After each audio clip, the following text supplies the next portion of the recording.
कोमरो में सड़िया पहना दिए राजा जी कि दिलवा के कारा से लागल बा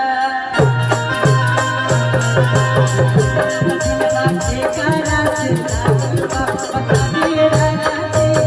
दिलवा के कारा से लागल बा बता दिए राजा जी दिलवा के कारा से लागल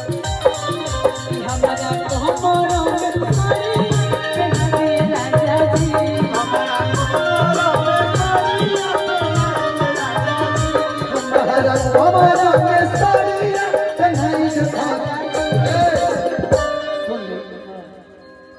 हमारा कोमरो में सड़िया पहनाई बेधानिया कि दिलवा तोहरा से लागल बा बताई बेधानिया दिलवा तोहरा से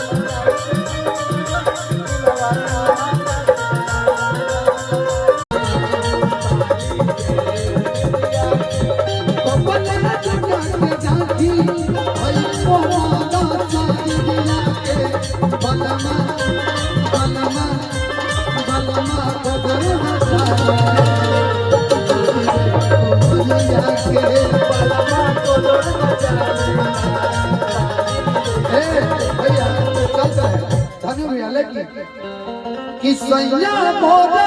धके कोदा घोड़े पर चढ़ई मका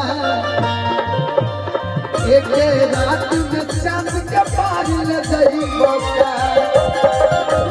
सैया मोरा धके कोदा घोड़े पर चढ़ई मका एक रात में चांद के पार ले जई मका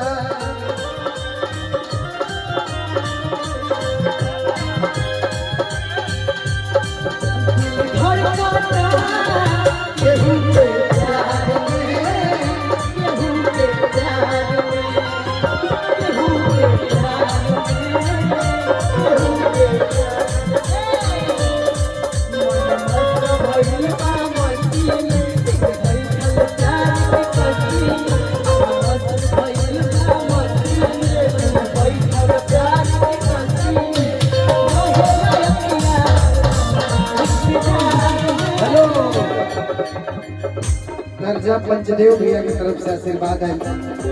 पंचदेव सिंह भैया की तरफ से आशीर्वाद का ढेर सारा रुपया का आशीर्वाद है। दिल से भैया भैया भैया एगो गीत ओकरा बाद हमार सिवान जिला घर पड़े